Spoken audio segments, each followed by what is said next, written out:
प्रशांत कोरटकर याला जामीन मंजूर झालेला आहे आणि मला असं वाटते की केवळ तांत्रिक कायदेशीर विचार केला तर कोणत्या कलमांखाली प्रशांत कोरटकरला अटक झाली आणि त्याच्यामध्ये 3 वर्षापर्यंतची शिक्षा सगळ्या कलमांमध्ये आहे याचा विचार करून कदाचित न्यायालयाने जामीन दिलेला आहे।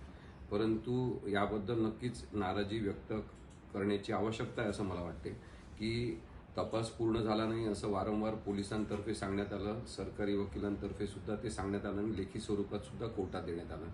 प्रशांत कोरटकर हा वेगवेगळ्या राज्यांमध्ये आणि वेगवेगळ्या 6 शहरांमध्ये लपून बसला होता।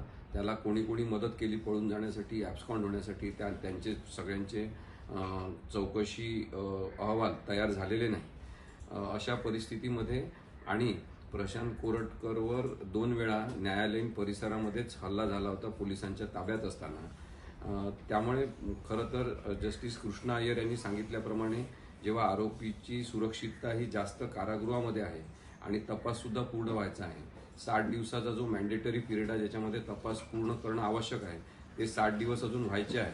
अशा पार्श्वभूमीवर जामीन दिला नसता तरी चाललं असतं असं एक प्रकरण होतं। पण आज प्रशांत कोरटकरला जामीन मंजूर झालेला आहे। कोणत्या अटींवर जामीन झाला असेल त्या सगळ्या अटींचं पालन त्यांनी केलं पाहिजे। त्यांनी एका जरी अटींचं पालन केलं नाही तरी त्याचा जामीन रद्द करण्याची प्रक्रिया सुरू करता येऊ शकते।